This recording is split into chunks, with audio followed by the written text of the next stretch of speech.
Today I've been wanting to talk about rental fleets. A lot of people know that I'm not big on them, and they ask me, why don't you like rental fleets? And it's not so much that I don't like rental fleets for everyone. I just don't like them for me.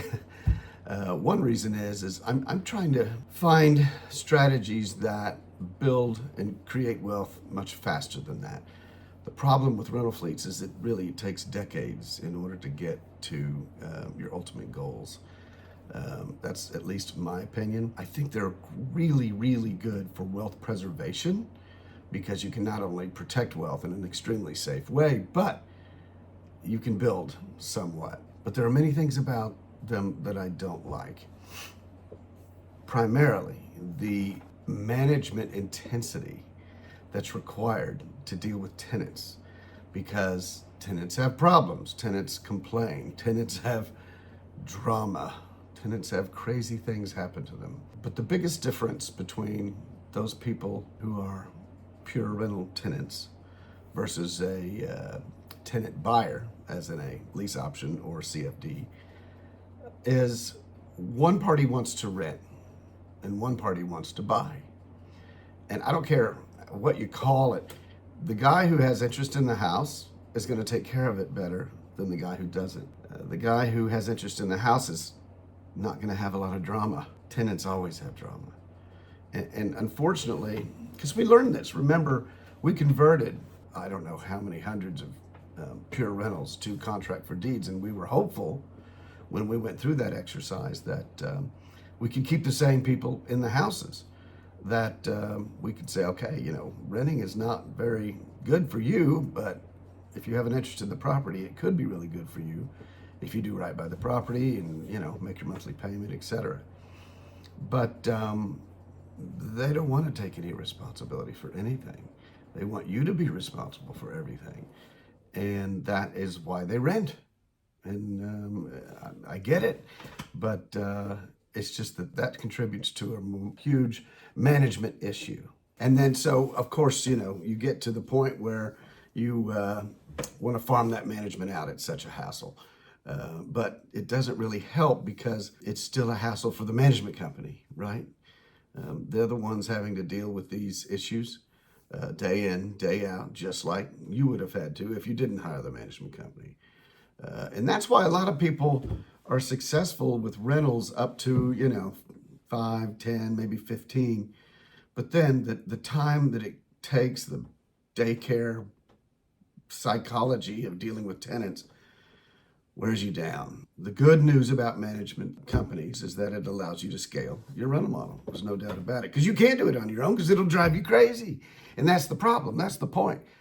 With those strategies whereby you have tenant buyers that are interested in being responsible, then all that goes away. You don't need any of that. You need very little of that, I should say.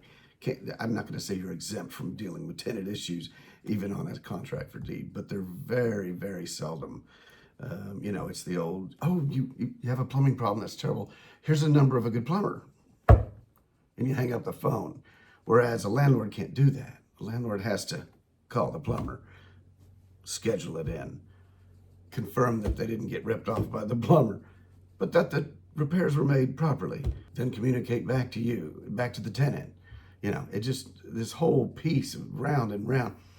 And we never found good management companies. We tried it a few times. I'm not saying all management companies are bad. I'm just saying you're putting your problems onto them.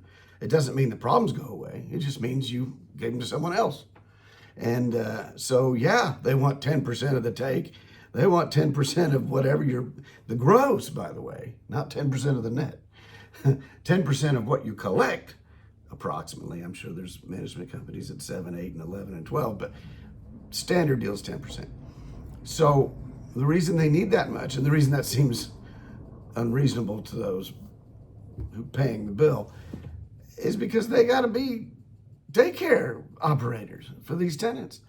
And so, again, it doesn't matter whether you management or you hire it out. Somebody's got to deal with the bad tenants.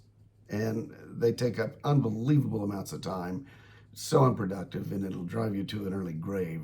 Now, let's say everything I just said isn't the case, that Well, Scotty, I do such a good job screening my tenants that they're not that way at all, and we're not going to have the problems that you have.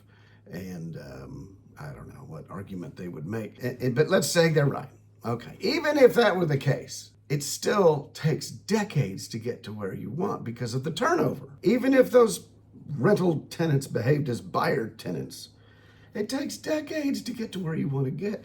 Whereas you can scale other strategies, not have those hassles, and get there much faster. So I really don't see it as a contest at all. So the turnover thing can't be overstated enough, right? So what happens when there's a turnover? Well, somebody leaves the property, then somebody else comes in.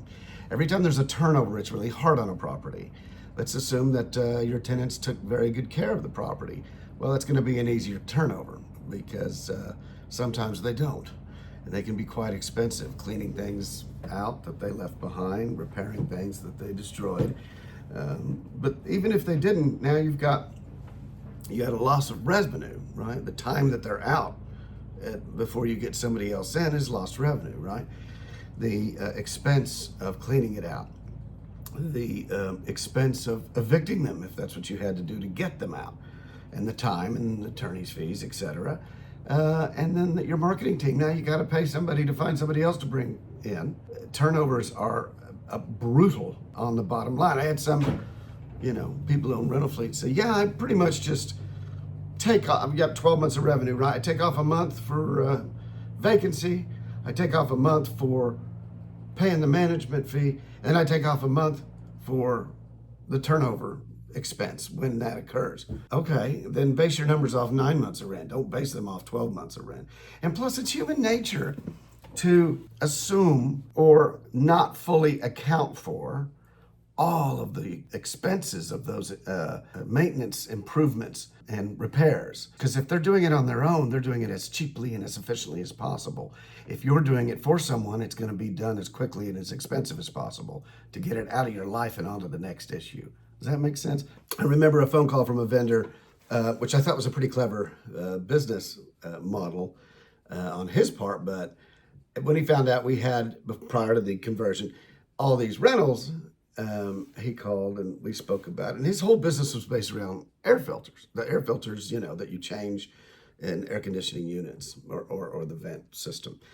And he would go around to all your rentals twice a year and change filters for you. So as the landlord who has to replace the heat and air system, at least you can sleep well at night knowing that they have clean filters in them because you're paying a guy to go out there and change the filters twice a year. Well, if that doesn't illustrate for you the difference between a buyer of a house and a renter of a house, I don't know what does. But that was an early signal to me like, wow, we have to do everything. And it just, illustrated for me why the rental fleet thing can just absolutely drive you crazy. It's just the difference between active investing and passive investing. Rental fleets are definitely an active investment. Even if you have a management fee, you have to manage the manager. It's just like, it all comes back to scaling for me. It's quite difficult to scale a rental fleet. Okay, enough of that. I'm tired of being negative on rental fleets. I'm sorry, but that is how I feel. I'm not making things up here, but when is a rental fleet better than a contract for deed or lease option? And there's two areas. One is taxes, depending on how you and your CPA arrange things. And I'm not going to suggest for a second that I understand everything. But because I do a scale business, I'm what's known as a dealer as it relates to how the classification that the IRS has for me, which is not a great tax rate. Whereas rental fleets can be classified differently and have more favorable tax consequences. And then the second part is, of course, with contract for deed, your price is fixed. You're not getting that appreciation. The rental fleet people do get that long-term rental appreciation. So if you hang on to it long enough, the appreciation and the value of that house, even though it's been mistreated, is going to way overpay for what you put into it. But again, it's feed, harvest. It's a long-term deal. Now, a lot of operators go 10 years and then they go to the bank and leverage it up and take that money out tax-free. I understand on occasion and get well and then they go into it and do it again. But I just think the predictability of other strategies is more favorable for creating wealth and knowing where you are versus crossing your fingers, if you know what I mean.